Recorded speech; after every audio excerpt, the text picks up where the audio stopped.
Everybody's sleeping. Kylie Kun and Coach Kaldenis.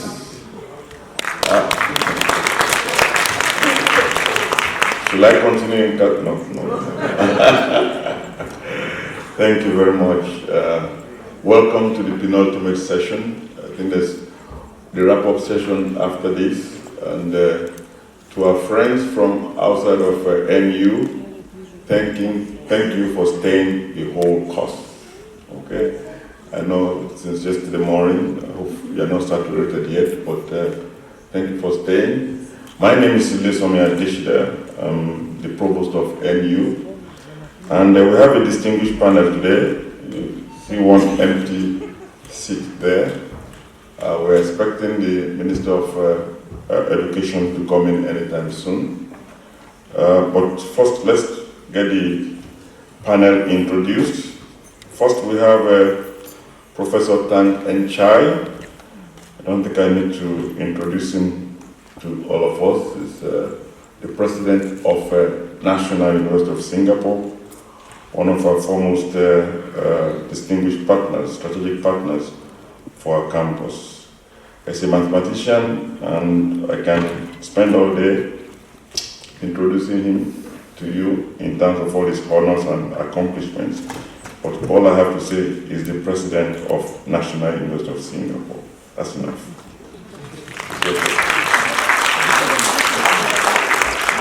Well, I'll introduce the minister when she comes. She's the minister for a couple of months, but she's done a lot in Kazakhstan. She's a chemist, and lots of political positions. Chairman of the board of NIS, Nazarbayev Intellectual Schools, and Minister of Education since February this year, but we'll do more when she comes. Let me introduce Professor Elnashai, who is the Vice Chancellor and Vice President for Research and Technology Transfer at the University of Houston. He's a member of the British Royal Academy of Engineering. He's a civil engineer.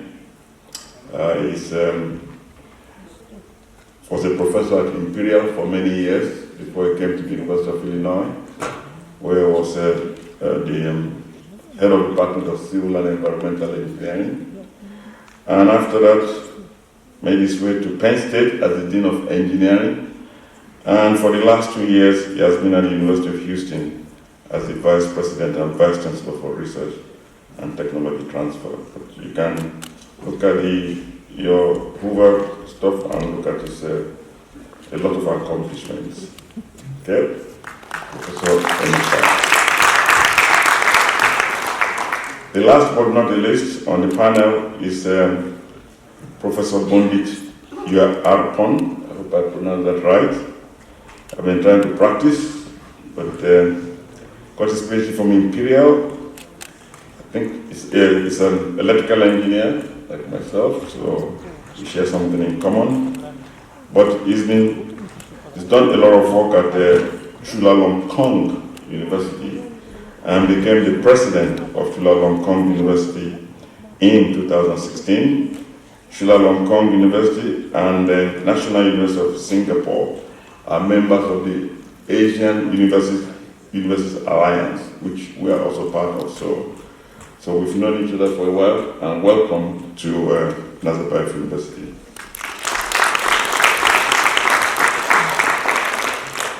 The title or the theme, the overall theme, of course, is future-ready graduates. But the theme for this particular session is shaping the industry academia ecosystem, the conditions on the ground. But as we know, industry and academia is not enough. The government has to part of the play of the landscape to really make things serious. For academia and industry, the matchmaking sometimes in terms of collaboration involves the government putting industry and academia together to come up with new projects, new proposals on how to really train young minds. I always say that you try to train young minds and make them refined young minds before they leave the university. That's the job of the university, having refined young minds, being able to go out and confront the world, hopefully on their own terms and in terms of the society itself, and be confident that they can, whatever they encounter, they can solve. People used to say things are impossible. The more I grow older, I don't say things are impossible.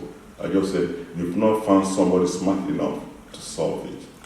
There's nothing that exists that cannot be solved.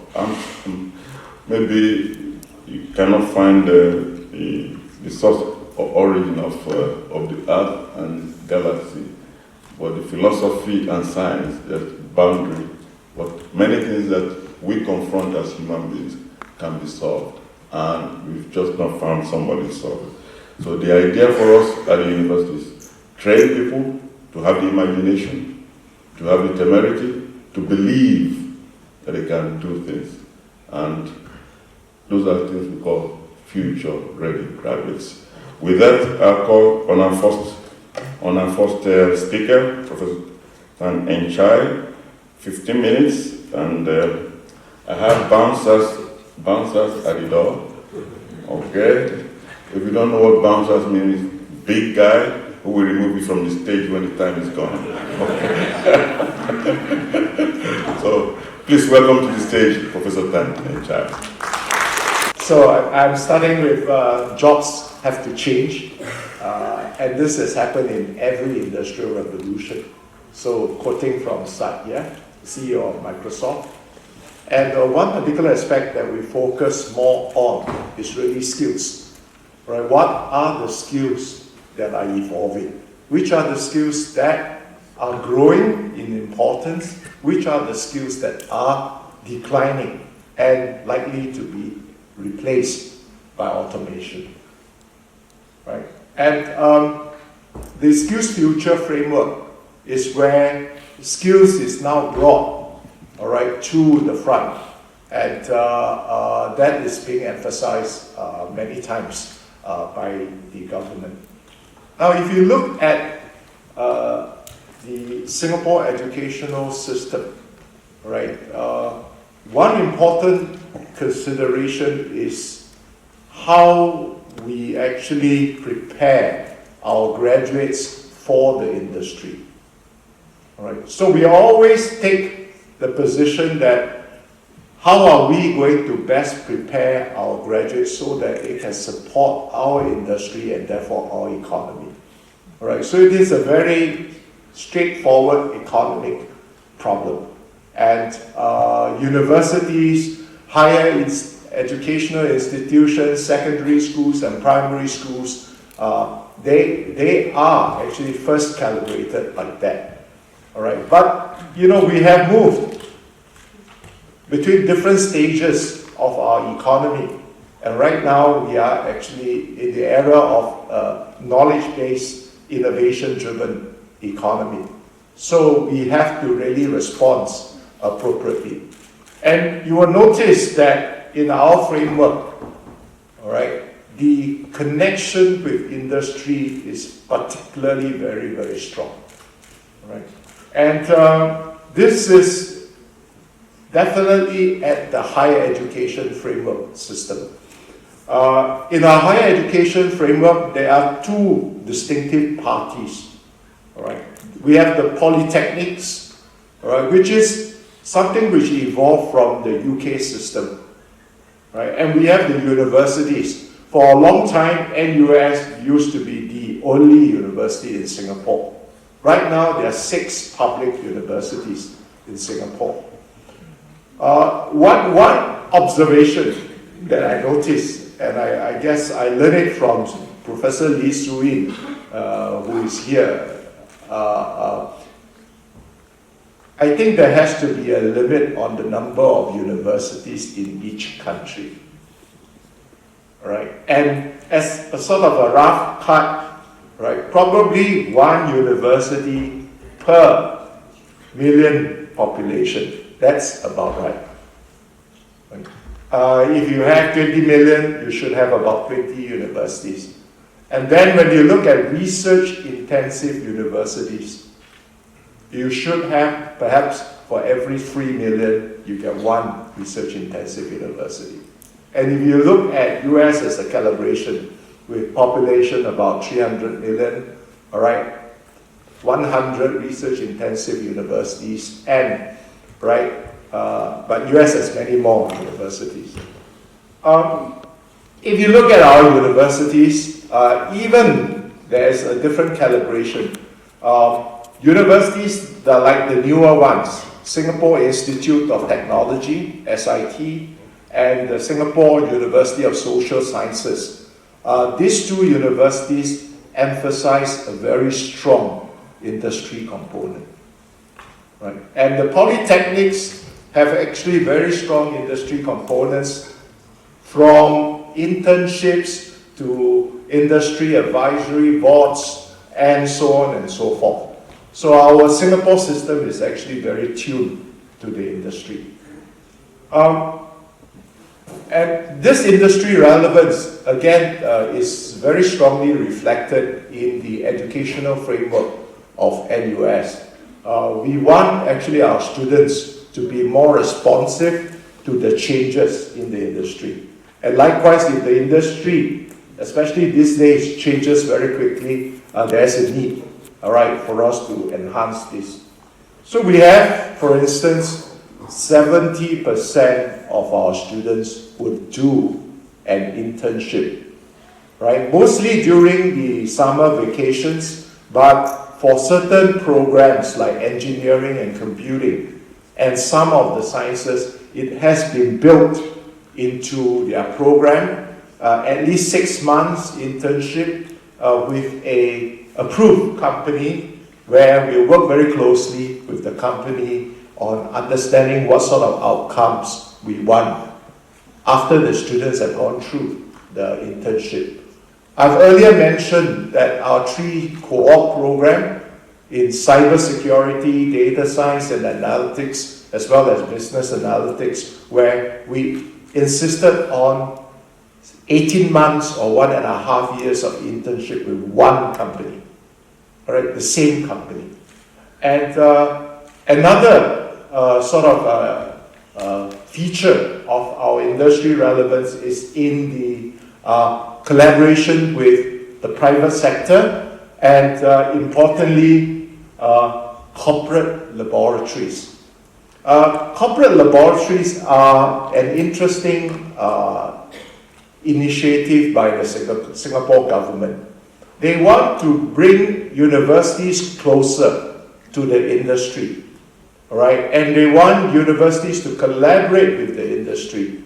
And of course, these industries must be, or rather these companies must be big enough so that they do have a research arm and they can benefit from the collaboration with the university. And the funding is that the university provides 1/3 in funding in kind, in terms of manpower. The industry or the company provides 1/3 of the funding, and the government, through the National Research Foundation, provides 1/3 of the funding. Unfortunately, your minister is not here because this is actually meant for her.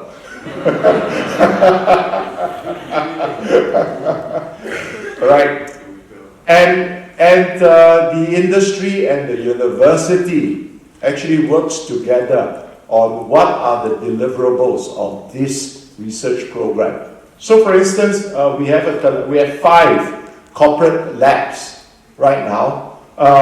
One of the corporate labs is with Capri Corporation, right? And Capri Corporation manufactures a lot of jack-up rigs for oil excavation. In fact, between Capri and this Sembawang Corp, Singapore produces 70% of the jack-up rigs in the world. And these jack-up rigs are usually positioned, all right, on the sea, all right. And one issue is that under very stormy conditions, you cannot operate the rigs, right? And every time you stop a rig from operating, every day it costs millions of dollars. just stopping it. Right? So they worked with our civil engineering professors to enhance, all right, the stability of the rigs. All right, and so we did that with Capri Corp. They have implemented it. They can save actually about 30 days in a year, where the conditions are actually harsh, but yet because of the way that we redesign the rigs and actually improvise it to make it actually more stable, operations can still go on. And if every day is saving a few million, if you save 30 days, you can save close to 100 million a year. All right. So those are examples of really technical research projects that are very useful for the industry and also for the university. Now, what is important and which I'd like to emphasize here is that the corporate laboratories framework also provides an excellent platform for us to integrate research, education, and the industry.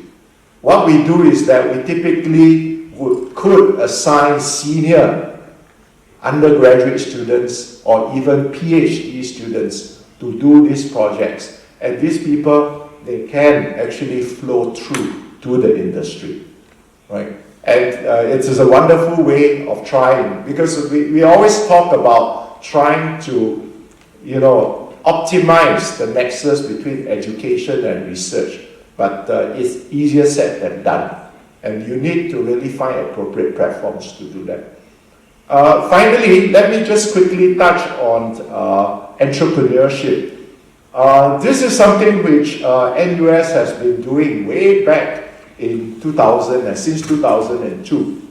At that time, we were looking at Silicon Valley, and we were quite impressed with the environment in Silicon Valley.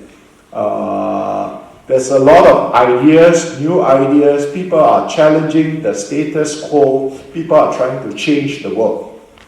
So we asked, can we actually try to get some of that ecosystem back to NUS or to Singapore? So the best way is that the business people will say, you outsourced it. So we sent our students to Silicon Valley starting from 2002. So we were the first university that sent students. Now, normally when you send students for internships, you don't send them to small companies, but we deliberately send them to startups. All right, these startups are usually small, 20 to 30 people, sometimes even fewer than that, and they do a full range of work from the janitor all the way to the CEO. Right, so they get actually a full understanding of what transpires when you are actually running a startup. Now, that's what they do in the day. At night, they actually do entrepreneurship courses at our partner universities. And this is also the first time that we insist on a full year of internship. They do that typically in the third year of their 4-year program. Right? So currently we have 10 locations around the world, 3 in North America, in Silicon Valley, in New York City, in Toronto. We have 4 in Europe, in Stockholm, Sweden, Lausanne, Switzerland, Munich in Germany, Tel Aviv in Israel. We have 3 in China, in Shenzhen, in Shanghai, and in Beijing. And we also have 1 in Jakarta. All right. Interestingly right now we send about 300 students. 300 is still a small number compared to our 7,000 students. Now these 300 students, they do entrepreneurship courses at our partner universities. They do a full year of internship. When they come back, I put them all together in the same hostel. And that's where I think you see a lot of organic interactions when they get experience from all these 10 different countries, 7 or 8 different countries, and they come together and talk about entrepreneurial ideas. And we also have a system to support right? Creation of new startups within our NUS ecosystem. We have education, all right? We have co-working facilities. We have incubation, acceleration facilities. We have numerous events. In fact, probably like one event every day. We have access to NUS technologies and also, more importantly, access to funding. Right. So currently, this group of students, we have graduated about 2,700 of the students who have gone through this one-year program since 2002. They have formed actually more than 600 companies. Some of the companies are doing extremely well. 15 companies have been acquired. One of the recent one was Zopin that was acquired by Zendesk from California for $30 million US. Many companies are actually trying to grow, all right, hopefully to attain the unicorn status. So we have Carousel, which is a popular online company, came from our students. We have Shopback, another of our student company worth about 300 million. PetSnap is another of our student company that provides a good spread and understanding of the IP landscape. So if you have a possible invention, you want to see which country's IP has overlapped with yours, PetSnap's software would allow you to map that very carefully. So a lot of these companies, so in fact, all these companies collectively over the last, since 2014, they have actually managed to raise close to $2 billion in terms of funding. Right? So we have actually quite an interesting entrepreneurial environment. And here, the next step is to look at Southeast Asia.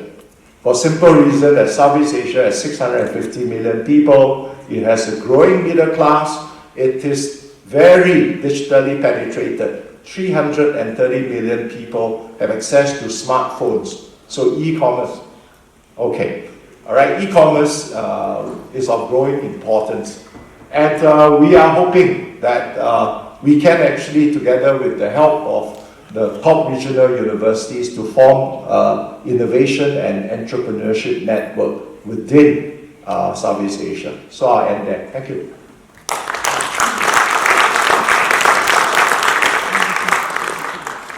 Thank you very much, President Tan. I think you've seen the flavor of Singapore. I've been going to Singapore for, I don't know, maybe 25 years, almost every year. Singapore is a well-planned system. Okay, I call it Singapore Inc. Okay, when they plan, they actually carry it out, step by step. And I actually know Jacob Fang, because Jacob Fang was the first one that I knew started some of the Silicon Valley project. Yeah. So this is a long time ago. So Singapore has been doing some of these things for a long time, and they've acquired a lot of experience. So I know in Kazakhstan, Singapore is a model, okay? So I think something we can learn from Singapore, and that's why we've been sending some of our workers to Singapore to see what they do. I know in the old Eastern Europe, there's planned economy, okay? That's a different one.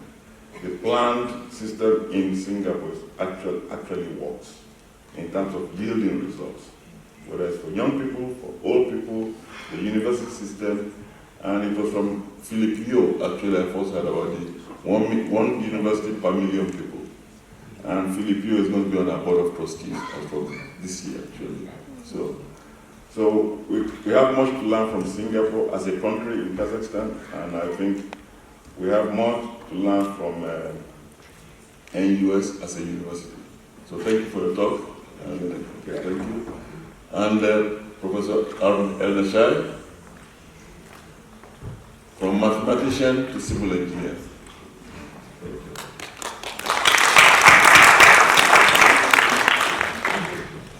Good afternoon, and thanks very much for hosting me with this very distinguished panel, even though the minister is absent in body, she is present in spirit.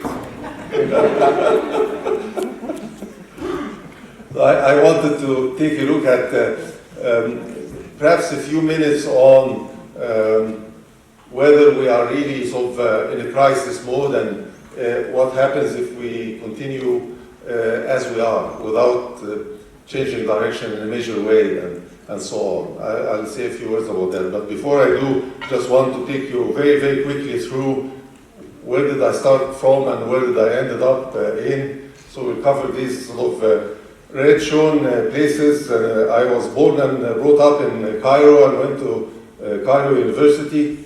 Then did my first degree there, and then went to Imperial College, London. Did my master's and PhD and worked in the offshore oil and gas business for a couple of years. Went back to the university and went through the ranks until I became full professor and head of the division of earthquake engineering and engineering seismology. Then Illinois hired me, but before that I went to USC on a part-time basis for about 6 years. So I was spending 6 weeks in London and 1 week in LA for 6 years. Accumulated very considerable miles that were used very effectively. And then the Illinois offer came and I moved permanently, or we moved permanently in 2000. After 13, 14 years working roughly for this man, we can talk about that later. I was hired as Dean of Engineering at Penn State, and after 4 years, my wife took us all and went to Houston because of the weather. So when I comment on things, I comment on things from somewhat of a vantage point of being in elite, very distinguished universities, and then the University of Houston. So an up-and-coming university that 20, 25 years ago, people in Houston would refer to University of Houston as Cougar High. So you can imagine Cougar High meaning high school. It has always been a university, but it really had no reputation whatsoever. Today it is a Carnegie Tier 1 research university with 14 National Academy members and 1 Nobel laureate and 11 National Academy of Inventors members. And so came a long way. And this is relevant to our discussion because I think that elite and very highly ranked universities are very strongly represented in this conference or in this gathering. And so up-and-coming universities are few. And they have different requirements. And we have different things to offer and different things to expect. So I want to put it in context first. In my view, the answer to this question is that there isn't really a crisis. If we look at innovation over the last 15, 20 years, it was led by people who were not trained in emotional intelligence and filling the empathy gap. They were so normal graduates who studied hard and found their way through a brilliant idea or a concept that really worked.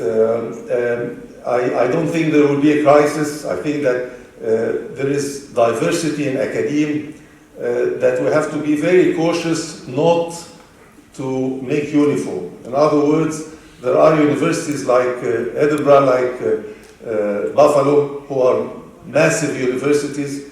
They cannot have this project-based learning and heavy engagement. The student-staff ratio might be 20, 25, 30 or more, as opposed to 1 to 6 in other universities. So I don't think that we're heading towards a crisis, and I think that we have to retain the flavors that we are offering to our students, from the very sort of handheld, personalized education that is sort of maybe brings out the best of leadership and vision and so on, but also the heavy technical individual is needed. And maybe the heavy technical individual who can expand his or her horizons to some degree, but we don't have to all universities be like the small universities that can manage to create this new type of person. And there are places where we see that all the time. So I just say a few words about numbers in terms of, I call them University R and University H. It's easy to guess when I start talking. So University R has the total number of students is 6,000. University H has the total number of students of 76,000.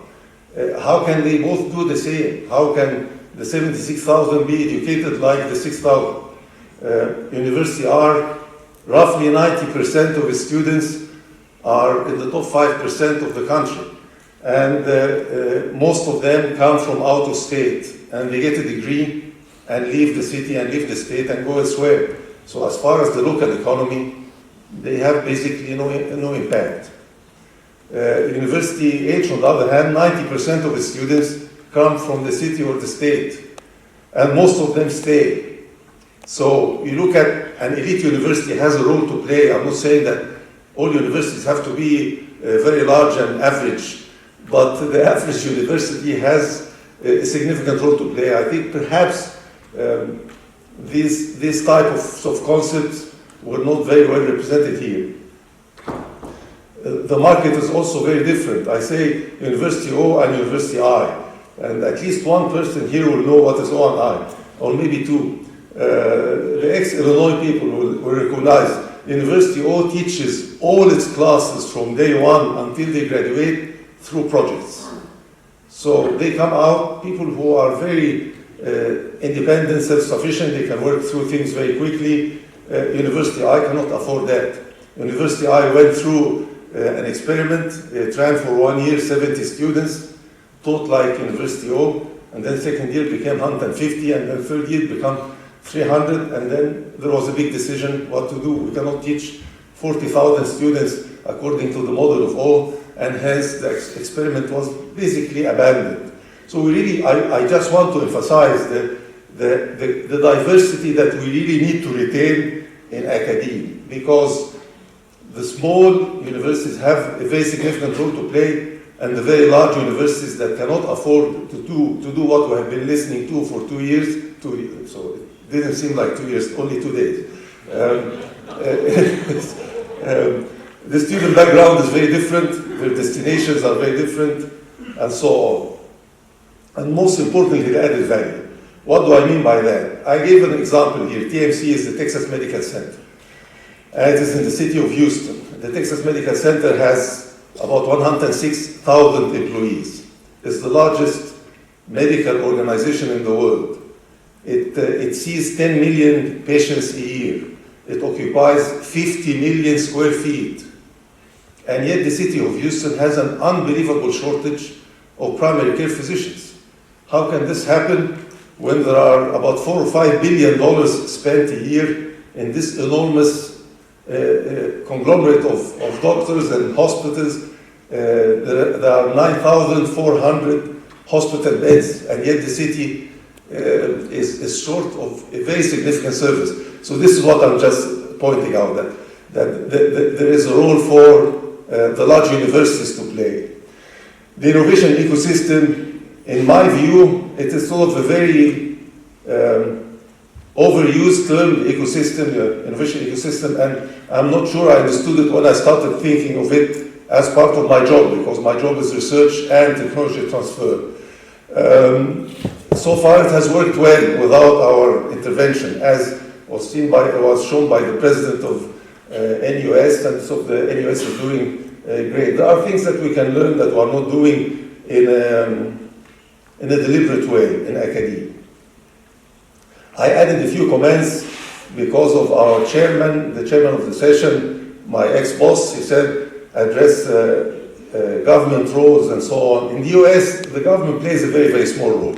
There are some programs, usually from the National Science Foundation. The three most important programs are this industry, university, collaborative research centers, and this is a very limited funding indeed, and the regulations to get a grant and running it for 3 years has a very heavy overhead. There are also small business support programs and so on,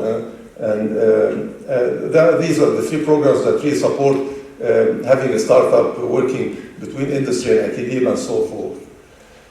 The city and state, so the state and city leadership plays a more important role than federal government in the US in this respect.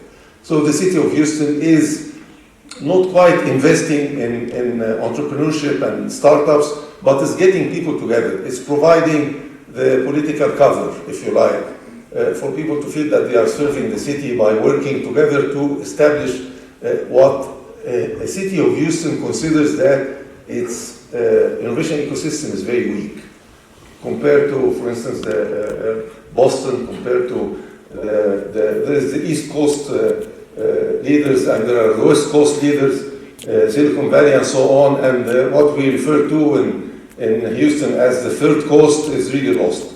And the city is trying to make that work, and we are all working with it.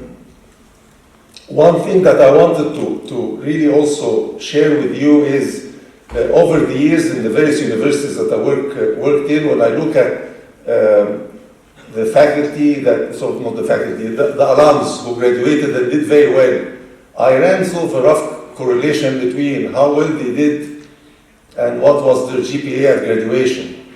And there's sort of a reverse correlation. All the A students ended up being professors. And the B and C students became entrepreneurs. And then they come back and support us. When children of my friends say, or my friends ask about their children, are they doing well? I said, just make sure that they don't get an A. B, C is really good. So, again, I thought, joking aside, it is almost true that the top students are not necessarily the most innovative, so we should embrace everybody. The message that I didn't know before I went to the University of Houston, that has relatively low admissions rules and conditions compared to Imperial College or Penn State or USC or Illinois, and yet the added value that the University of Houston injects into its students is just unbelievable. Kids who go to MIT would have done very well wherever they went. Kids who come to UH, if they didn't go to UH, they would have ended up on the streets. And that's really something that I reflect on an awful lot in my job. When sometimes I say, why did I go to such a low-ranked university? And then I remind myself, this low-ranked university has an unbelievable impact on its community, much more than the great universities that I worked for previously. But if we want to manage the innovation academic ecosystem, if we insist on managing, which I'm not sure is a great idea, what do we need to do? Define, assess, identify, and train. Sometimes I ask people, what do you mean by ecosystem? These are the components. How do they relate to each other, and so on? So started thinking amongst ourselves at UH, and we came up with this sort of very simplified figure. It starts from this bent arrow. This is an idea and invention, say from maybe from the outside, but mostly from our university. And then we apply for a patent. We have a procedure.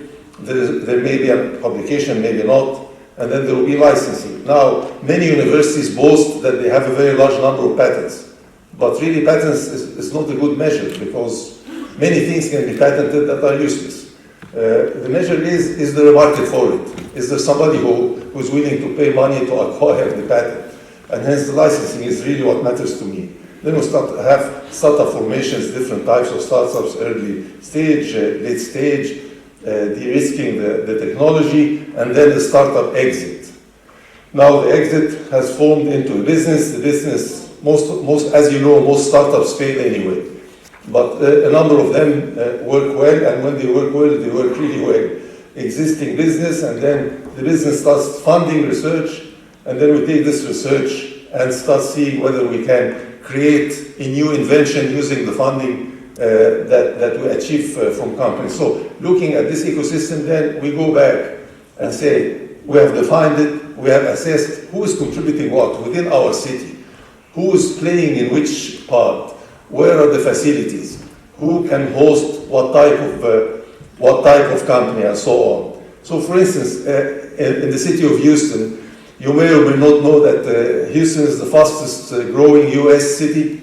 Number one, is the fourth largest already, and so heading towards the third. The economy of Houston globally is number 25.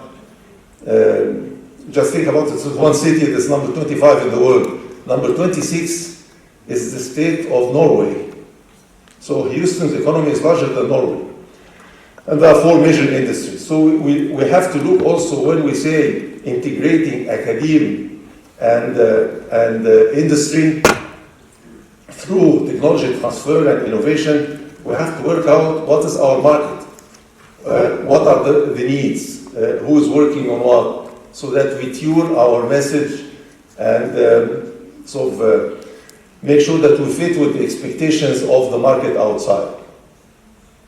And then we train. And training, in my view, is not just for the students, it's for the faculty as well.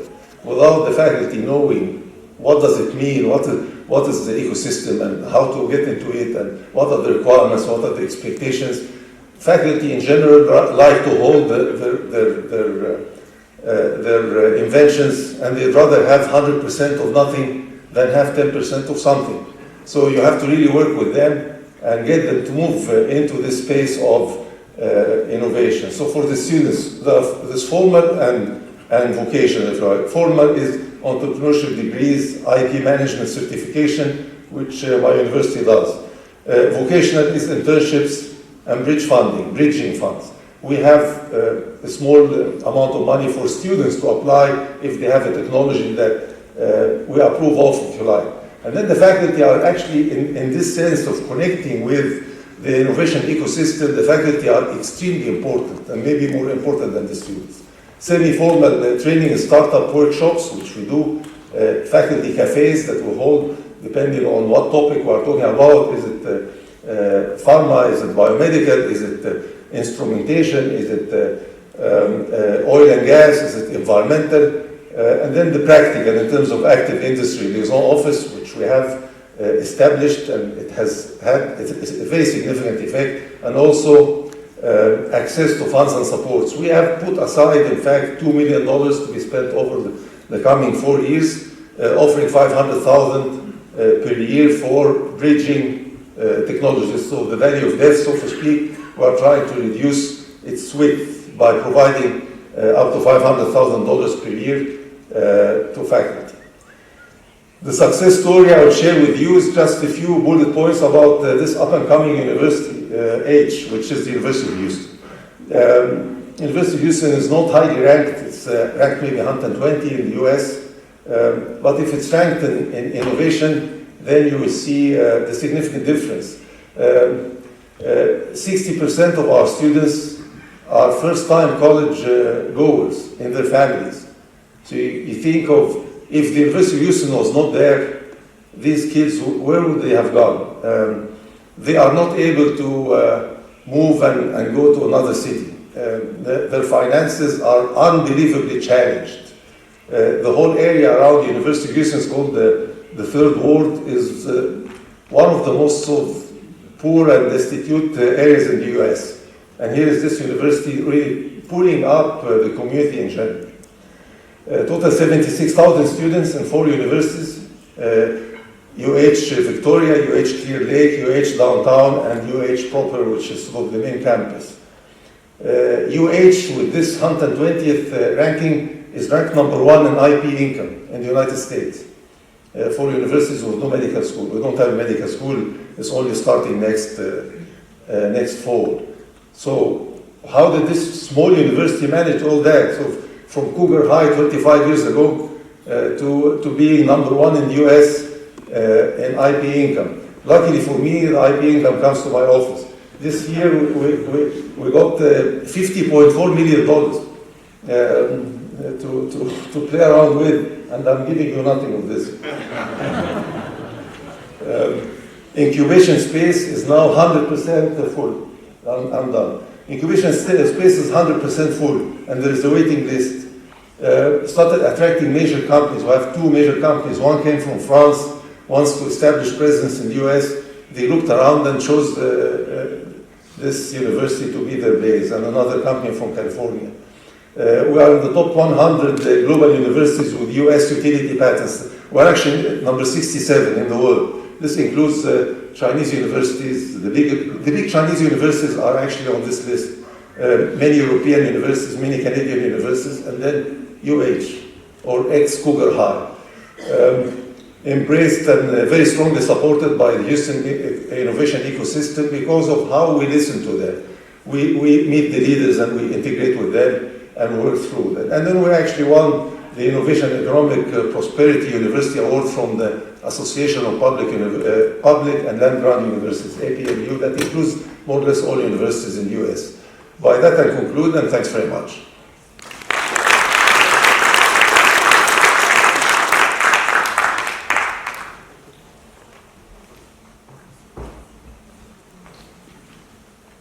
Thank you, Amr. I'm sorry, I understand the minister cannot join us today. She's still at the meeting. So when did you? I didn't want to cheat President Tan. Sure, essentially the summary from what I can gather from Professor Elnashai is that one size does not fit all. There's diversity in terms of whether you want to create an ecosystem, whether you have a Westlake type of university where things are concentrated at the height at the PhD level, or you have University of Houston, which is, there are many universities like University of Houston in the US where it's dedicated to first-time, first in the family university students. That means that these students are the first in their family to go to university. So it's a very difficult, maybe, I don't know, many of you probably cannot imagine it, but it's very, very difficult to get through that system. But one size does not fit all. I guess from where I come from, all roads lead to the market. That's a proverb that there are many models that can work for people. But in the US, the federal government, to some extent, takes a hands-off approach in terms of marrying industry and the universities together. They have some programs, as Arun said, SBIR, the Small Business Innovative Research, which pairs university plus industry, but it's small money. $90,000, one maximum is something like $150,000 per year for 3 years, and that's it. Not like the one-third. I know in Singapore, NUS and NTU, they work very hard to work with industry.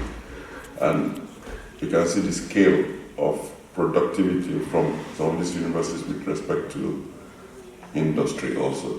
But I'll stop at that and let President Bundhit Eua-arporn to give his talk.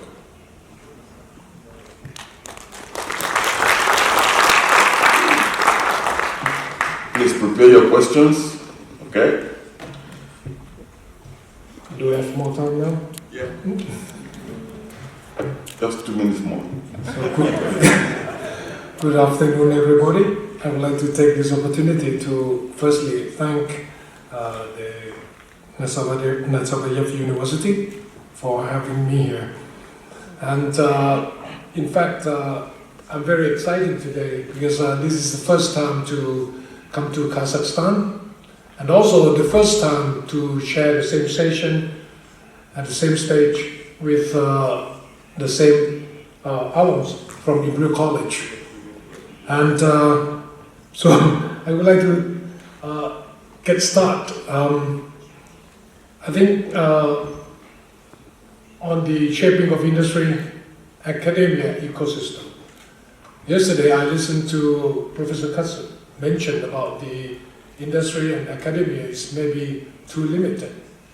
Should be expanded to cover government as well. Unfortunately, the representative from the Kazakh government cannot turn up today. But I would like to begin with the role of higher education. I think from the university standing point, we are familiar with three key basic functions of universities. The first one is to educate students. The second one, on the right-hand side, is to generate cutting-edge knowledge, normally done through the R&D, and then applying them into practice. And then, as a university in the country, we have a task to, firstly, help country to solve problems. And these are three key basics functions of classical universities. However, with the fast-changing world today, I think there are three key more things, three key more roles of universities, starting from the bottom, purple color, that is the innovator. A university should be supporting entrepreneurship, could be looking at to promote startups, as Professor Chye mentioned earlier. And at the same time, the university need to be connecting to stakeholders and bridging gaps, not only bridging gap between professors and the companies or corporate outside, but also we need to bridge gap between people within the university and people outside university. That means it covers not only students but professor and staff. And the last task, which is also very important, that the university need to be acting as the agent of change. That means we should allow new ideas to be tested at the university. And I think today we will cover about the shaping industry, academia, or government ecosystem. So I think the role of the university as a connector will come to play a very important role. To build or to expand the ecosystem, I think we need to identify goals and common interests of concerned parties. That means we need to take into account what the government interests, the potential partners' interests. I think these are very important. Then we can identify how will it look like and how are we going to make it. I would think that the ecosystem to be developed should be relevant and providing impactful results. It must respond to future customers and social demand. If I understand correctly, Nazarbayev University will be having a role of like a smart city testbed for Kazakhstan. Then that means this project or the ecosystem for smart city could be built around this area. And I think nowadays we need to accept that smart city is really relevant and could create impact to the society. So my personal view is that the smart city ecosystem is also suitable to invest and shape the country accordingly. I would like to take this opportunity to share with you what we have done at Chulalongkorn University. Firstly, we would like to promote innovation, as is one of the roles of the university I showed you just a while ago. We would like to promote innovation, we would like to promote startups and entrepreneurships, firstly limited to our students and staff.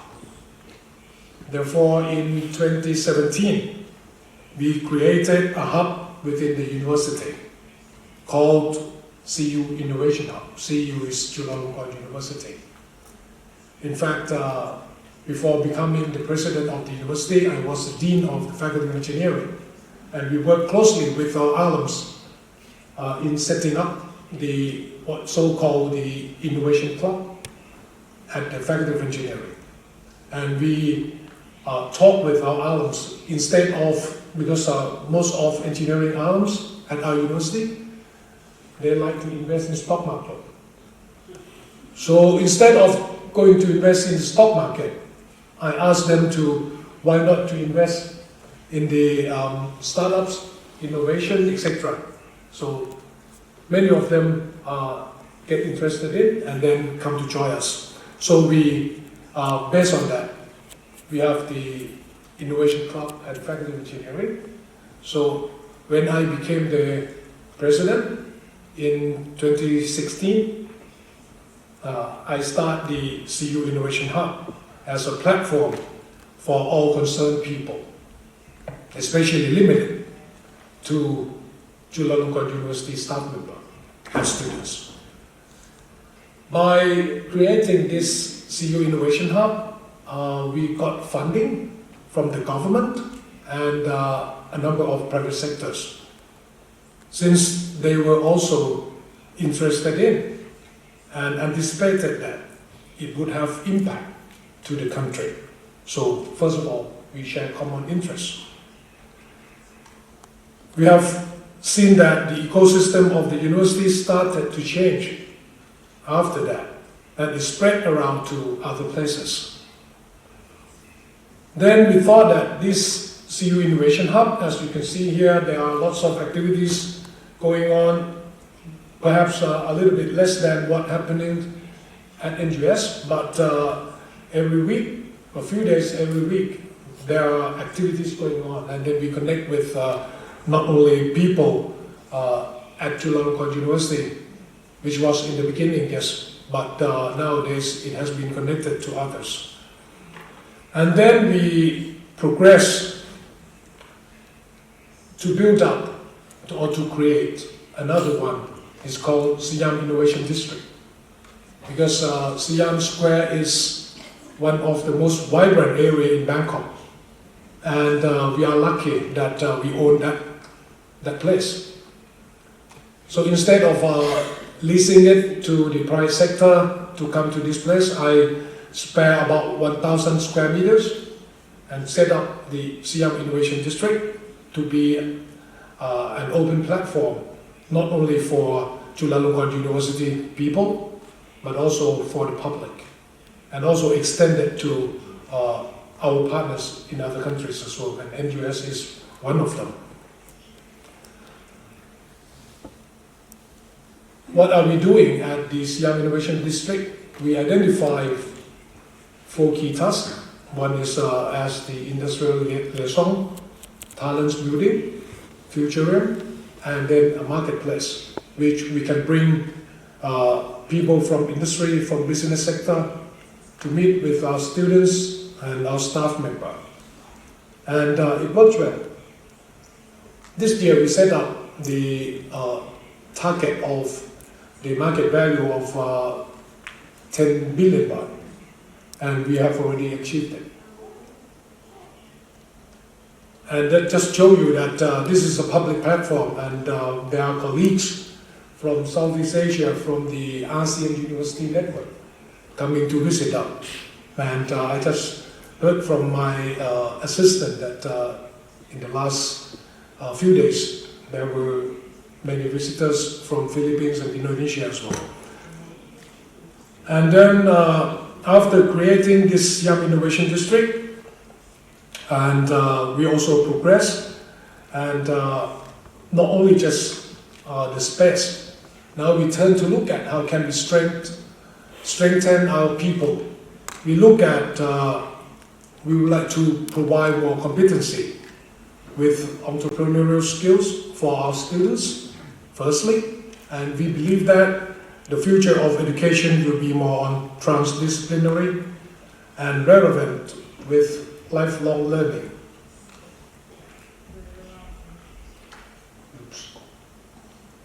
So we create a School of Integrated Innovation, just launched this year. And the first batch of students will be taken in starting the semester this August. We recruited the first batch for 80 students. And at this school, it provides transdisciplinary curriculum designed to provide students the foundation and core knowledge covering engineering, science, entrepreneurship, liberal arts, and social science. The school focuses on project-based learning, covering local and global contexts, and industrial and real-world experiences. A bachelor degree program of arts and science. This is the first time in Thailand to launch and got approved that the first degree, normally it needs to be either a bachelor degree of arts or a bachelor degree in science. But this is the first time that we got approved that the first degree will be issued both for arts and science. The curriculum structure is composed of foundation, as you can see here, core business, core technology, and specialization, which students can choose from 4 clusters, comprising digital economy, health and wellness, smart city, and sustainable development.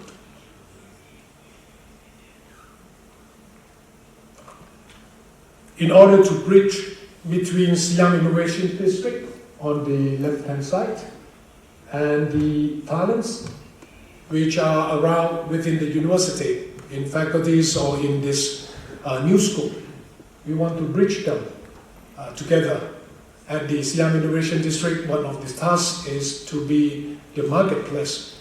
They are already performing that task, but we would like to create what's so-called University Technology Center. It's in the middle, in the center at the UTC. So we created and focusing on technology readiness level 4 to 6. Normally, the technology readiness level 1 to 3rd normally conducted at the laboratory, and at the industry is 7 to 9 until the commercializer. So the UTC would like to is set up to bridge this gap. And students from all faculties, especially from this program, the Integrated Innovation Program, are encouraged to join the innovation platform. Both Siam Innovation District, SID, and CU Innovation Hub, which link them to industry and market. The SID is actually a platform open to all. It's created based on the public-private partnership concepts. So the ecosystem not only initiated by university, but also the contribution from private sector and government. Both SID and Siam and CU Innovation Hub helps create entrepreneurship ecosystem and innovative collaboration among universities and public, both locally and internationally. Based on all this development, I would like to share with you some examples that in recent years we have progressed a lot. In the past, when we have got the patent in terms of IPs, etc., we have seen that more than 95% of our IPs were idle. So what we want to do is how can we commercialize them and change the model. Instead of get it patent, then we invest if there are potential, and by doing so, professors just not waiting for licensing. They have to be putting their effort in terms of developing their thinking and their thought further. So we would like to bring our research to commercial. At our university, we need to have a focusing point, and 4 key clusters has been identified as you can see, aging society, because it's identified based on the foundation that we have people at Chulalongkorn University working in this area, but not just affiliated within one faculty, but it's spread around into most of faculty, especially engineering faculty, faculty of medicine, etc. And then inclusive communities and smart city, sustainable development is a wide area. So we just focus on 3 key things: food, water, and energy, and digital economy and robotics. So these are the platforms that we created to bring people from different faculties to work together. Just, I would like to share with you some of our startups products concerned with the aging cluster. For example, in this slide is, it doesn't come properly. It divided into promotion, prevention, treatment, and recovery section. And most of the startups are from our students, alums, or professors. These are some examples. You look at this. This is the sort of robots and healthcare and microneedles, etc. Cancer, immune, something like that. And there are several things. And also this is also one of a key startup issued by or initiated by one of our professors at the Faculty of Engineering. And I remember that President Tan visited our university, and then we found that 2 or 3 Singaporean students also took internship at that company. So it's going very well, and the market value is increasing a lot. So I would like to end my talk that within our university, we also work together with private sector and governmental sector to reshape the ecosystem for startups, for entrepreneurship, which I believe that by doing so, our students will not only having good foundation in terms of literacies, in terms of subject-based knowledge, but they would have better competency, better character qualities, which will bring them into another level and could be the future leaders for the country. Thank you very much.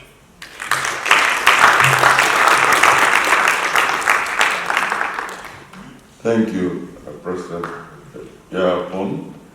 Chulalongkorn University, I think, is 100 years old, about 100 years old last year, 2 years ago. So it's reinventing itself, as you can see, and they're also going through a transformation program, just like NUS, and we're planning on that, or we're working on that also. So you can see from his talk in terms of how they are operating within Thailand and also reinventing some of their approaches to education. In your School of Integrated Innovation, you give Bachelor of Arts and Bachelor of Science. Do these people take classes from other schools?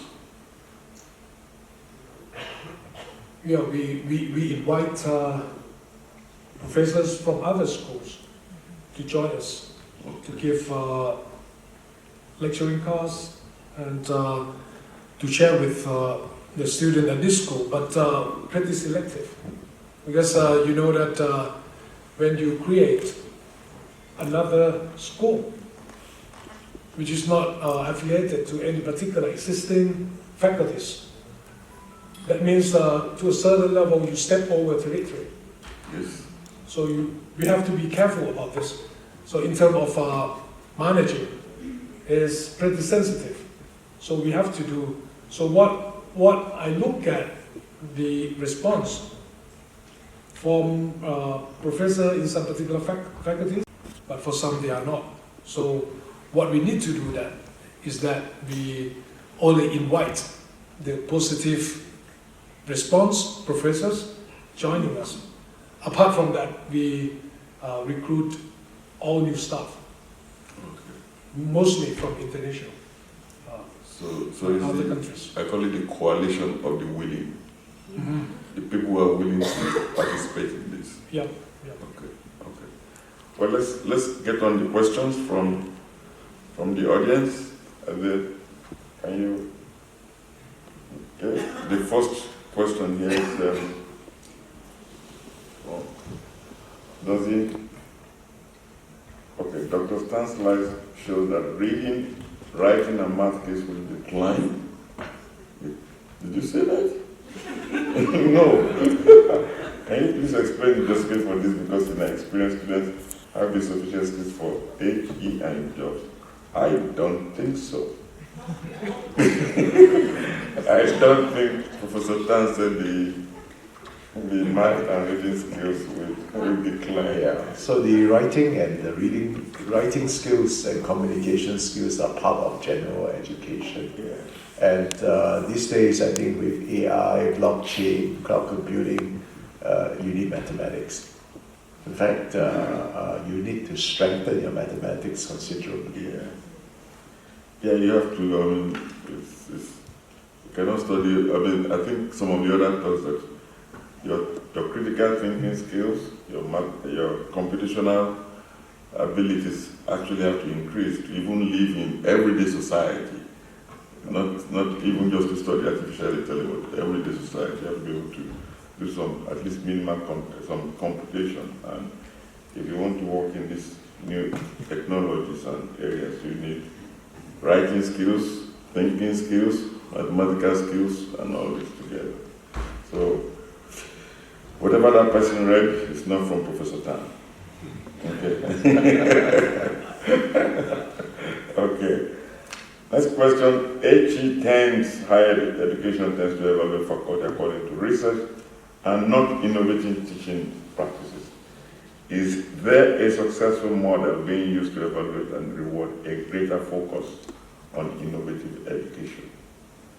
Who wants to tackle this? Okay, go ahead. As an ex-department head and an ex-dean, when I was department head at Illinois, I changed the letter that we send to ask for people to assemble their promotions and tenure portfolio by stating that we say there are three aspects: research, education, and engagement or technical service. The education part is split into two things: how effective was the teaching, and how innovative was the teaching. So if somebody has zero innovation, he or she has been teaching the same mode forever, and they are getting very high student appreciation, if you like, they still don't get the full mark unless they look at how did we see how are they trying to adapt their teaching and their interaction with the student to reflect modern pedagogical beliefs. Both at Illinois and at Penn State we did the same.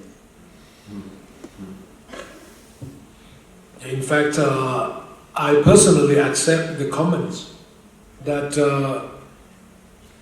normally when we want to promote professors to a higher level, we normally focus on the research outcome, publication, etc. In Thailand, it's also the same. But what we are doing right now, because when we look at the Higher Education Commission in Thailand, they issue the rules and regulation how to promote the academic position. And so we decided to develop another one by our own. And we are going to get approved first before we implement it. So there is no very successful model yet, but in the newly developed of how to promote the academic recognition for professors, I think we are still under developing, even though we haven't seen the really successful model yet, but we have to accept that the challenging issue is that apart from the research or publication which are easily to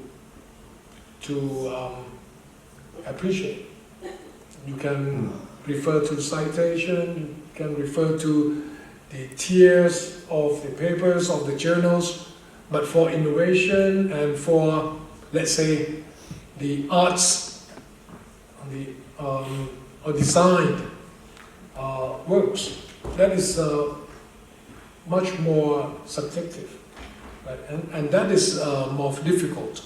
So we are also trying to set up a criteria, but I would say, frankly speaking, it's not very successful yet. Thank you.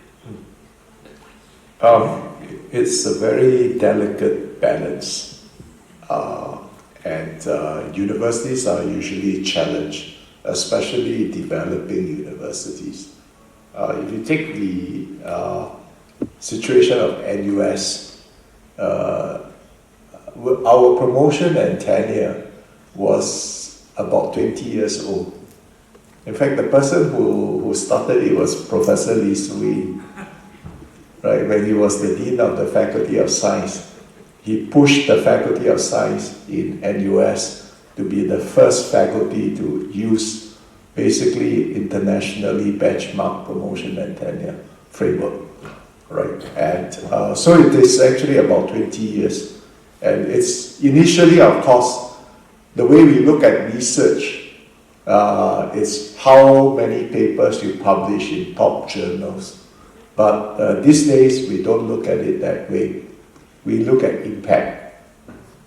We look at what's the impact of your research, impact to the academic community, impact to the society and beyond.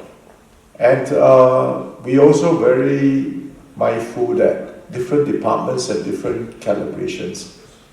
All right, if you look at social work versus mathematics versus biochemistry, you find that the calibrations are very different. People always want, tell me what does it need, all right, to be promoted, to be tenured.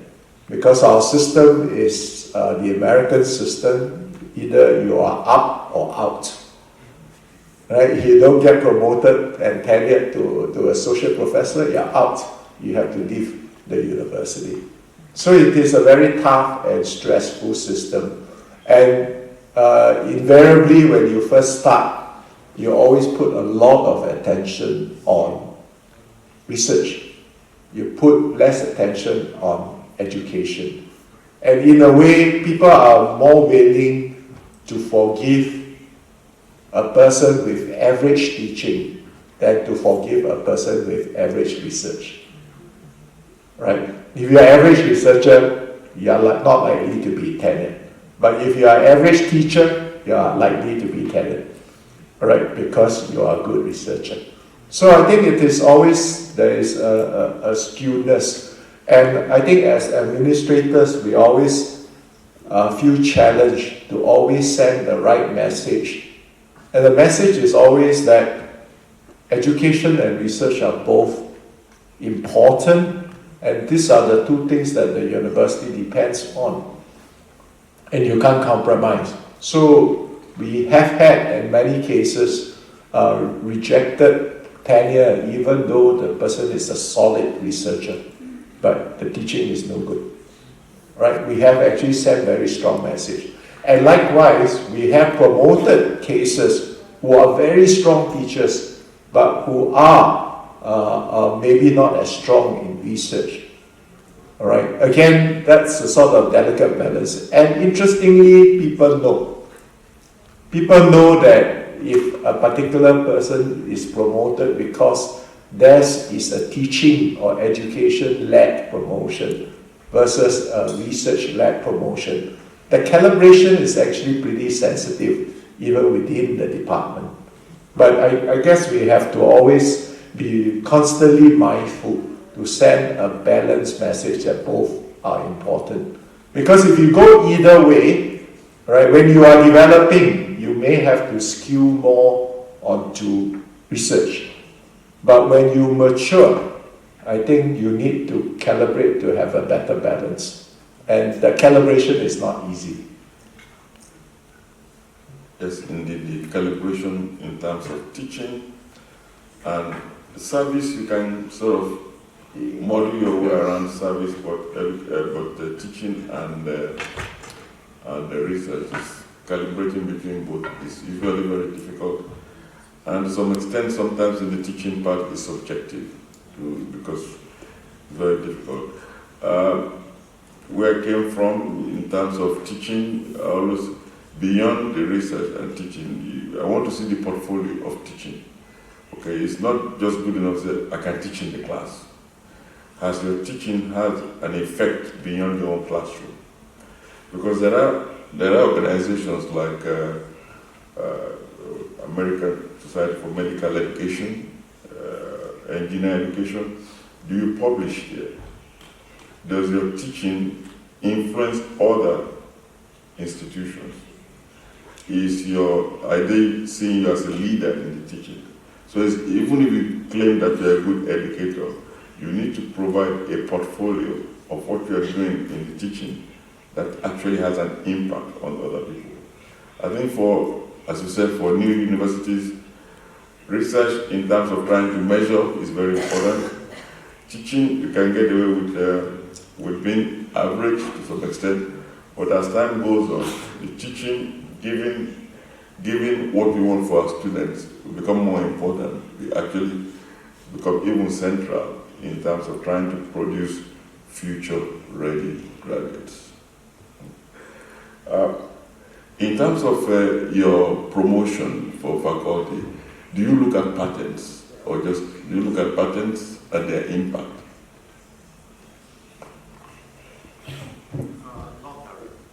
Not directly. In our view, it's actually easy to generate patents. But whether your patents are less licensed, that's a different story. If a lot of your patents are licensed, or you have many spin-offs from your patents, then that's a different story. That would be a knowledge.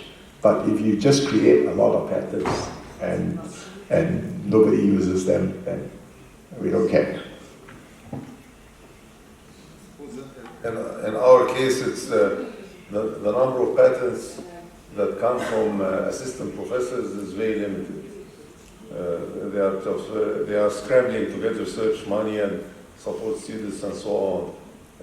Sometimes there is a patent or two, and as the president said, this is not taken into account because patents are 10 to the dollar, and whether somebody is interested or not is really the measure.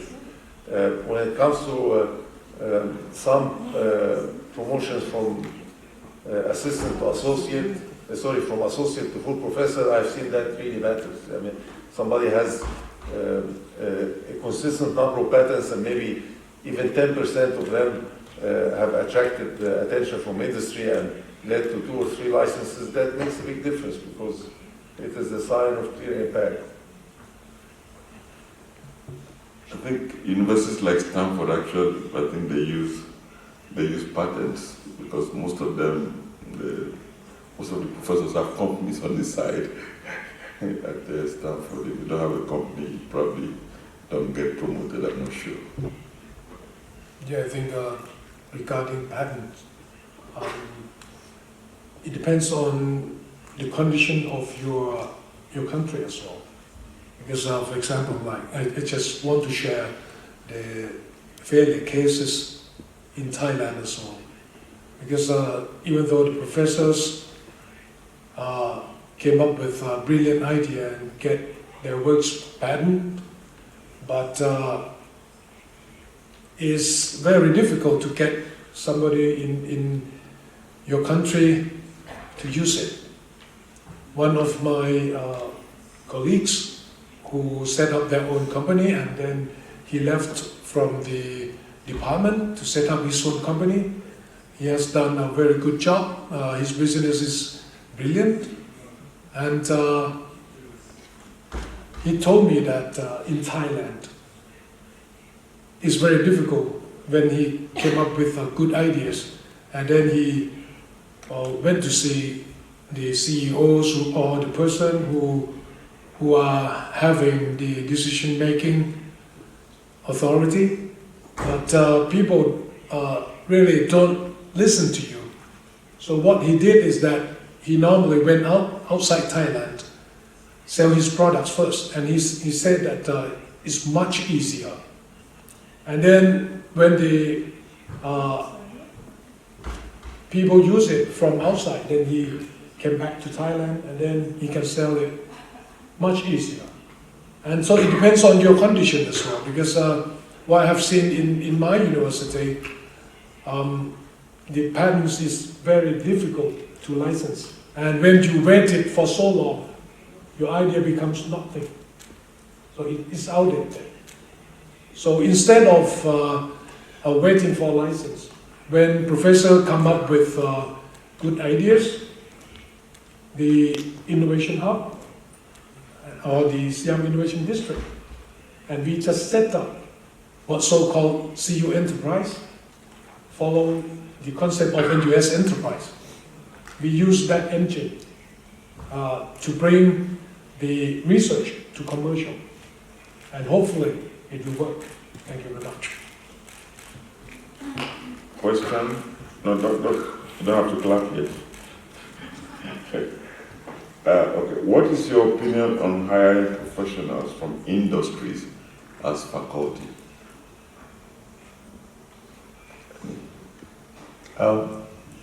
So we have 3 tracks. We have the tenure track, we have the educator track.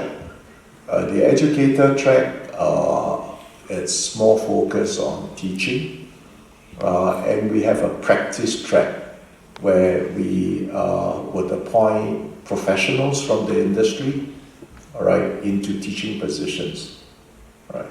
And these 3 tracks fulfill some of the important sort of different roles that this faculty play in terms of education.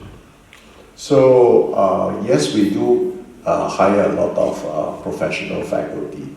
I guess related to this question is whether you appoint professionals on your tenure track, right? In some cases, actually, we do. So we have set aside 20 tenure track positions in the NUS for the sole purpose of bringing in people who are innovators, right? So they may not publish papers, but they are very strong innovators. So one example is that we hire somebody from IMEC, which is a semiconductor research institute funded by industry in Europe, right? And this chap works in the area of semiconductors, right? He's one of the top experts on semiconductors, and all industries know him, right? So we brought him in as a tenure track faculty member, even though his job was just a research director, right, in IMEC.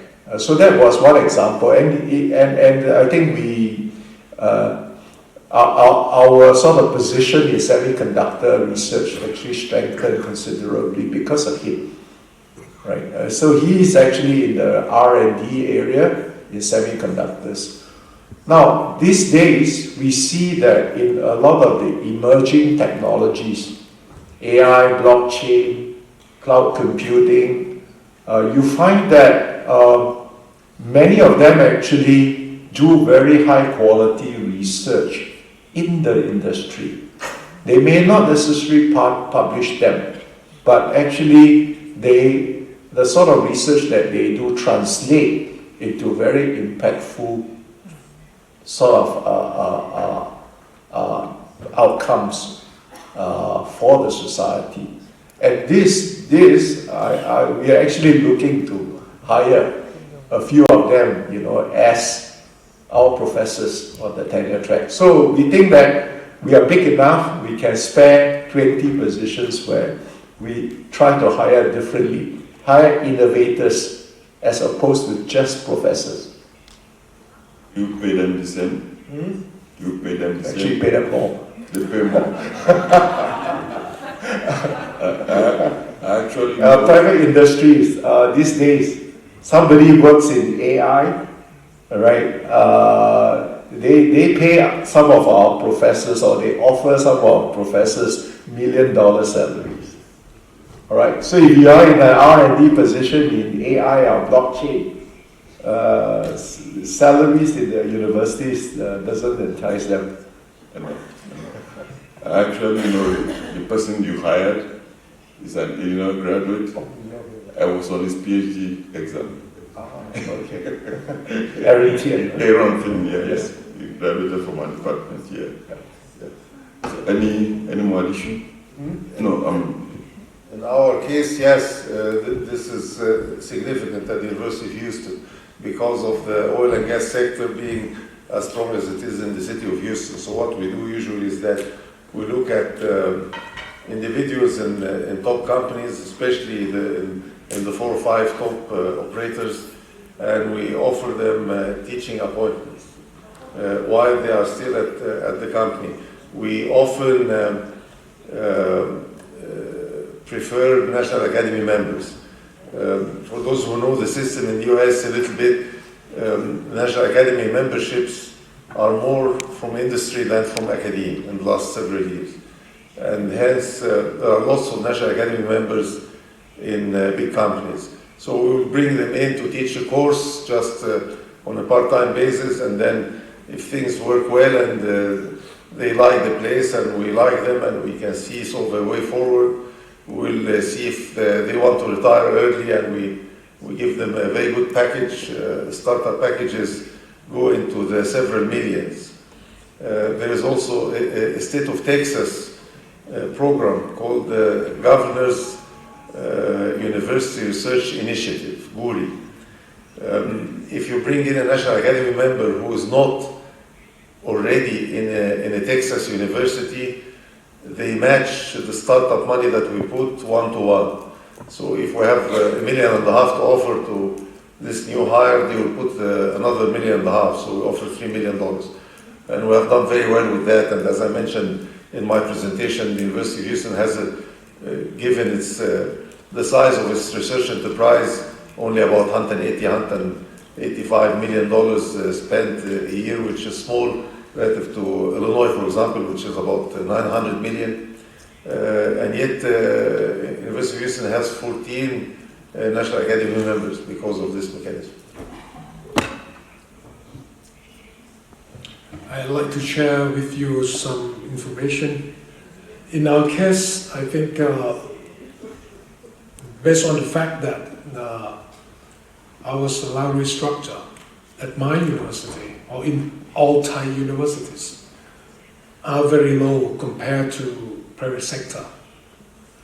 So in fact, at our university, we have a lot of professionals from industry, from private sector, coming to teach and guide students, and conducting lots of external activities outside curriculum. So if you ask me whether we would like to hire the professional from industry, yes, we really do. But in reality, the salary is very low. So there is no one interested in to be a permanent faculty member at the university. But contribution from them is still quite a lot, because they can come and teach. So with the very tight regulation, so we try to move around things. So we invite them to be lecturers, to be teachers at the several faculties.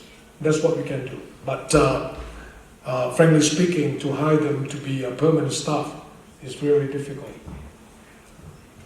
Yeah, I can understand that because the program in the US differs from state to state. In Texas, it's very generous. You can bring somebody from industry, and if they're NAE, can essentially pay them whatever they want in terms of.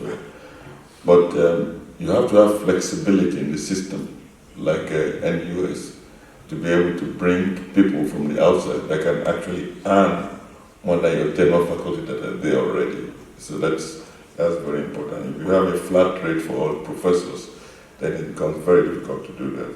You can bring in people from industry who are extremely knowledgeable, applied research. They can really make a big difference in the student's life in terms of opening their eyes up to what obtains and how you do invention is very, very important. But the problem is that many systems don't allow the flexibility in terms of trying to pay their salary, except they come and volunteer and do something for you. Okay, more questions? We still have time. How much does a university invest in beginning startup? What part of them becomes sustainable in business? How much does NUS have a startup fund, and are you allowed to invest, and how much of it can you claim? And you mentioned that you have many that have been sustainable, but the first part is how much do you invest, and can you really take a position in the company? We have the flexibility to invest. In the past, what we do is really to provide the supporting framework to allow enterprises and startups to grow. So that means that providing the staff, the physical environment, incubators, working space, and so on and so forth to support the enterprises. We also support the licensing of IPs, the cost of IPs, and so on and so forth. Now, recently, the university has also decided that we will invest in our own startups. So NUS has put aside $5 million a year, where we would solely use the $5 million to invest in our own startups. So we can take a share in the companies. But what we do is more deliberate in the sense that when we identify a good IP, right, we really help the IP all the way so that it is actually close to market. In the sense that we would have our engineers to help them put up a prototype very quickly. We also will train the right people who can run the companies.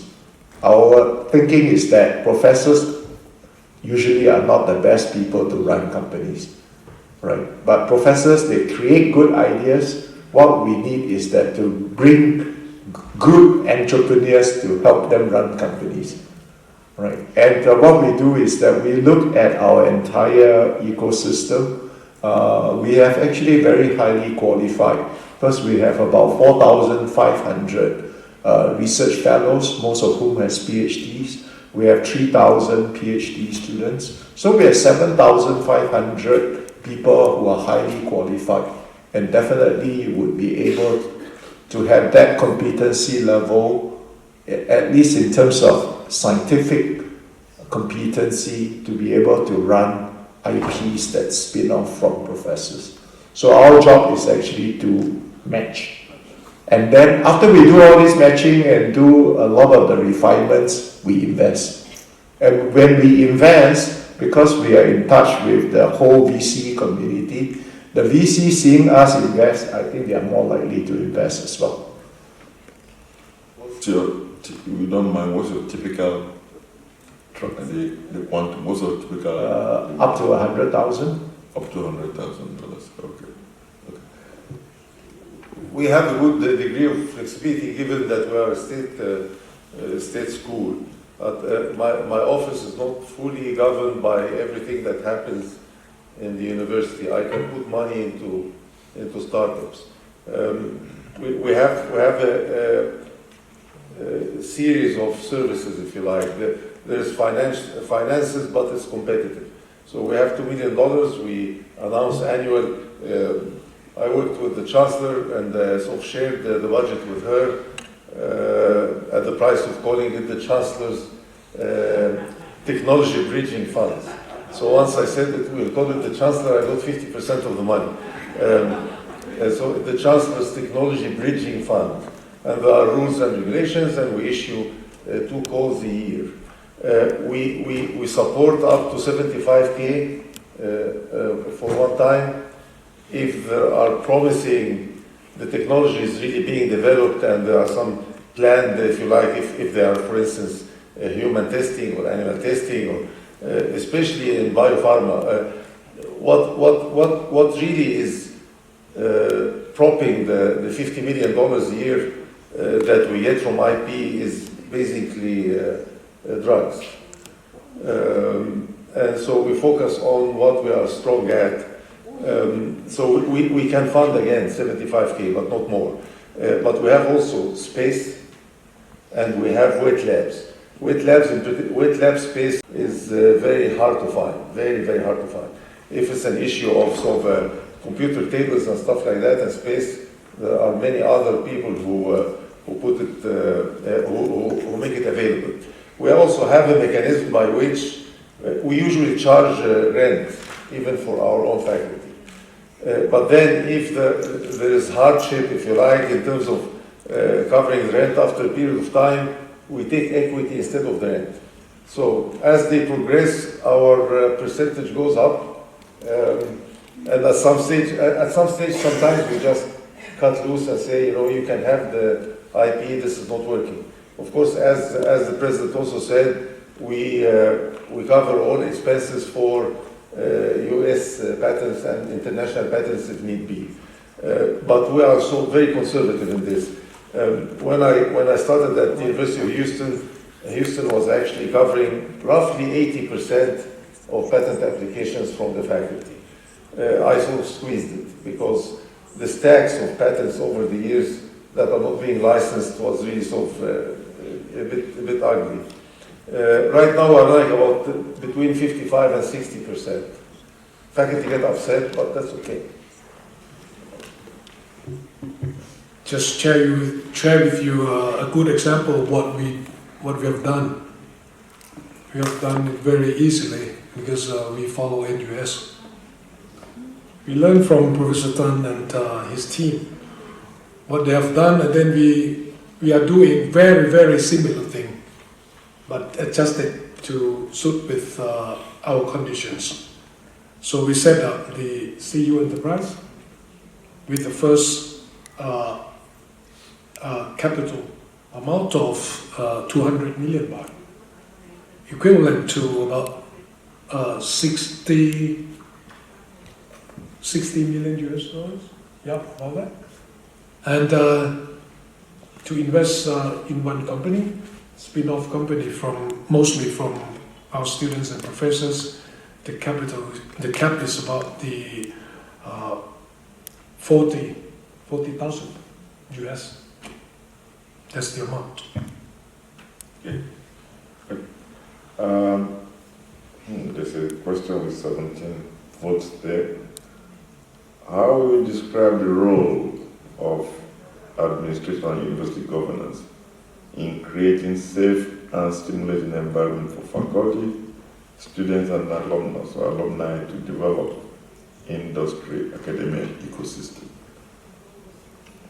I see our role as one of facilitation and providing bridges or platforms to bring all these people together.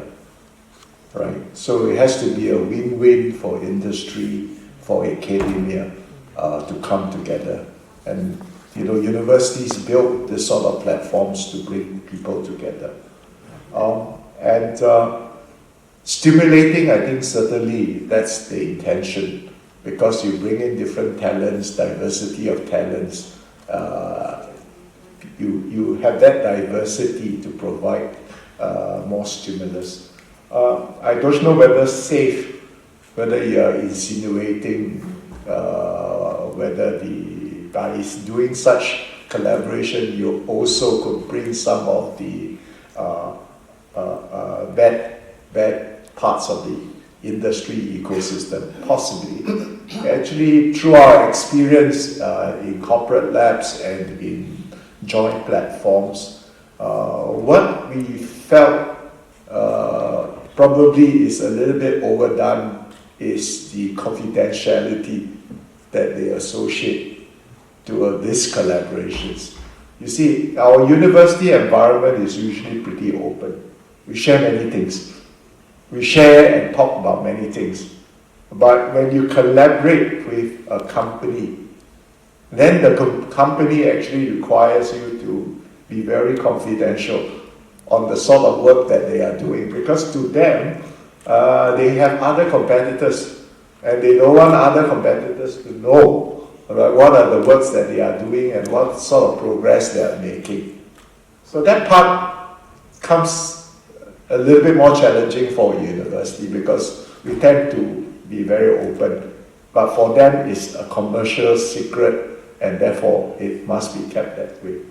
So even our collaboration with industry, we put them in the area where they can interact with a lot of professors, but they still insist that they want a secure area, physically secure area, right? Where you will be restricted, in terms of people who can enter those areas. So those are some of the things that we observe in our collaboration. Perhaps I think others may have other observations. That's roughly the same, but I'll add a few things. I think messaging is very important. In terms of, in my early career, I noticed that universities really frown at commercialization. Professors who are doing something that is sort of applicable or useful are looked at as if they are not sort of pure scientists. I think that's a mistake, because there's, again, diversity in terms of research. There are those who pursue knowledge for knowledge or discovery for discovery, and those who want to have an impact on society and quality of life. So messaging is very significant and important. 1, 2, IP policies vary enormously in the US. Again, because of sort of how states universities are sort of semi-autonomous or autonomous. Illinois IP policy was very strict when I was there. I went to Penn State, and it used to have a very strict IP policy, and then it was liberalized very significantly. And everybody who was coming from industry was praising how Penn State took this step. In Houston, we started working on that also, and we published a very, very, very liberal IP policy.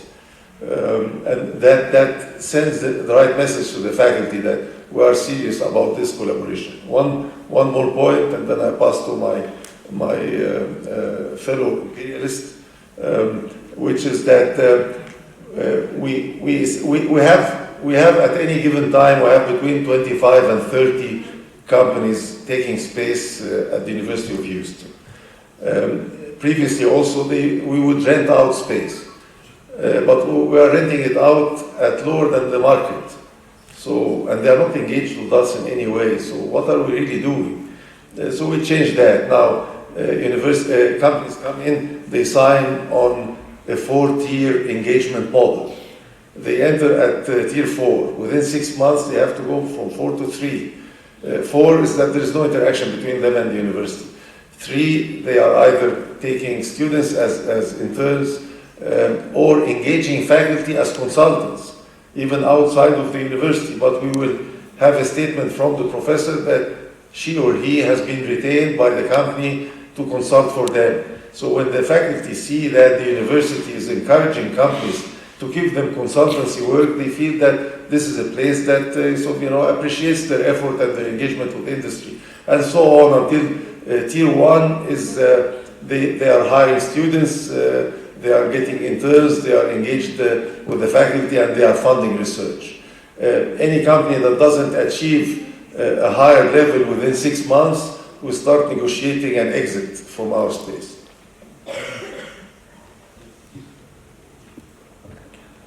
I would like to touch upon two things. One is the safety environment. I think at our university we have a VP and a committee looking after the safety environment. But what struck me is that how to create the stimulating environment. What I'm thinking is that in fact we have already developed lots of facilities to stimulate faculty and students, but what struck me is the alumni, because we just work out with our alums that when you are a member, you can come back to university and to use the facilities, sports center, etc. I think these sort of things can stimulate our people to be more active. In addition to that, I noticed that in recent years we arrange more and more activities on like mini marathon, running for each faculty. These sort of events can bring back alums for every faculty. I think it's very active now. So in this way, I think the environment is stimulating by using the existing facilities. I think the role of administration in terms of supporting academia and industry collaboration is actually becomes imperative, because most universities, maybe state universities in the world, are called upon to do education, research, service, and economic development. That's expected now. So it's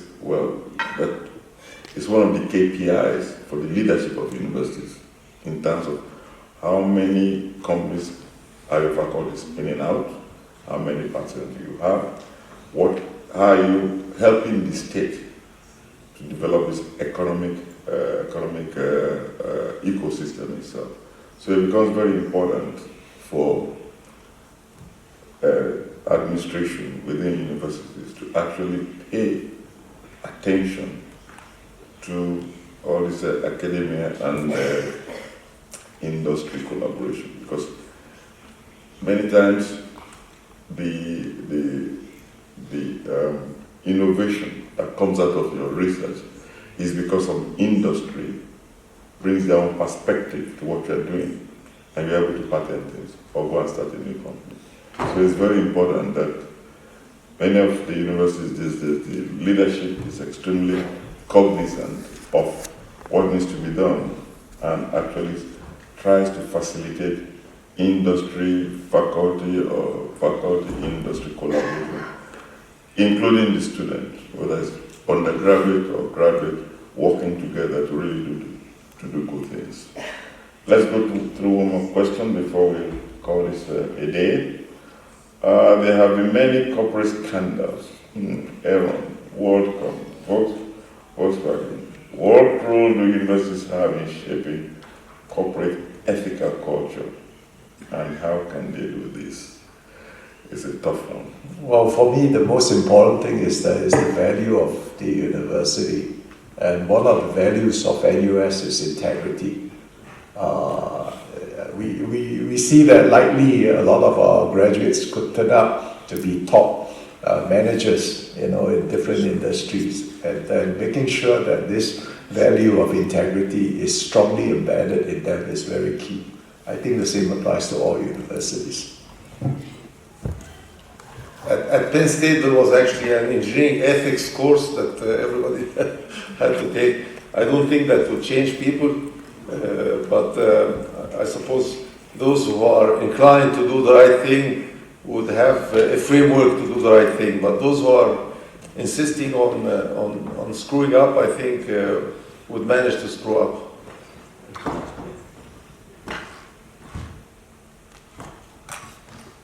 Theoretically, every university needs to have integrity, right?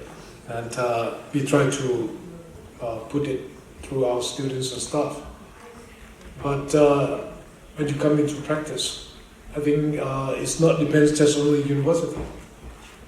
It depends how have you been groomed since you were kids, and it depends on the environment of your working environment as well. Because in Singapore, I think the system is pretty strong, but in other countries may be different. Right? I dare not say that in Thailand we are at the level of certification yet. If, for example, like in my country, if you are politicians, you tend to be not very according to the theory. So it depends. If you are not a politician, you work properly in a company, yeah, it's okay. But if you are a politician, your working environment is different. Perhaps you have a lot of temptation to go in the wrong side. So you need to bring back the Darth Vader or something like that from Star Wars. Okay, we have an ethics course as part of our core curriculum here. So we'll have to come out and do experiments in about 10 years and see how the ethics course have changed as students to make sure they absorb the academic integrity and hopefully integrity all across their life. But I understand that, please can you go back to the questions? I understand there's one question, which, okay, the one with, okay. Is it possible for a highly centralized form of governance, like in Kazakhstan, to coordinate industry-relevant practices in its education policies? Who came up with this question? Oh, it says anonymous. Hey, who's anonymous here? Okay.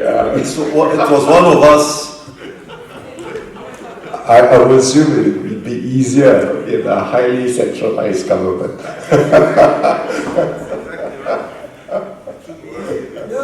Well, it's China, okay? Don't take Kazakhstan out of this. It's China. Okay?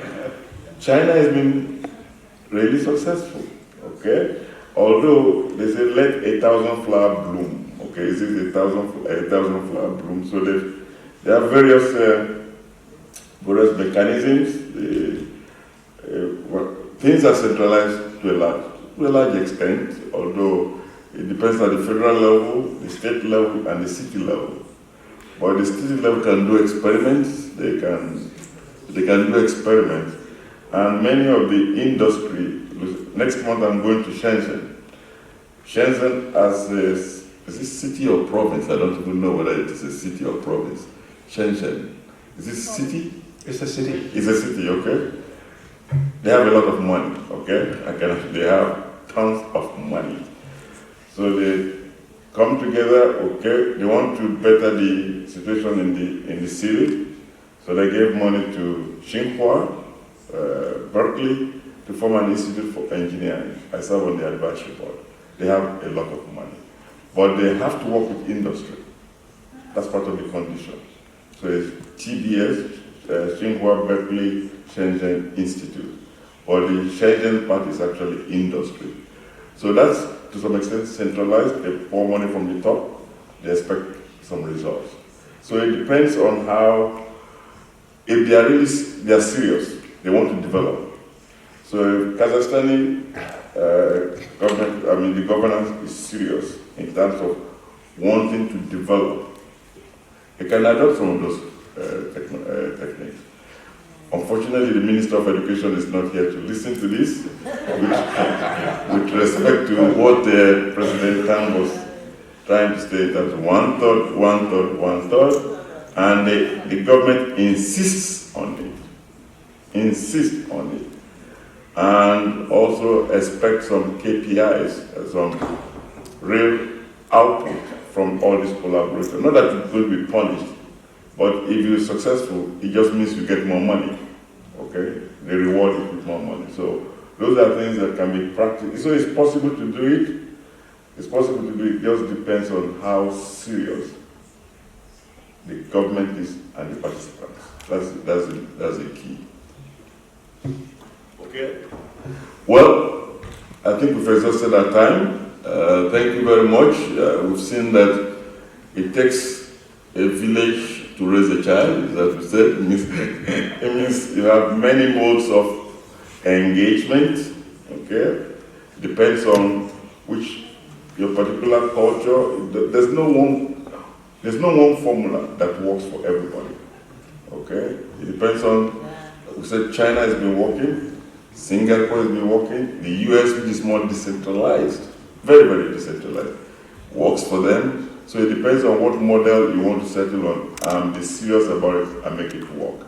So academia, industry, government working together can achieve wonders if we put our minds to it. Thanks. Please thank the panel for me.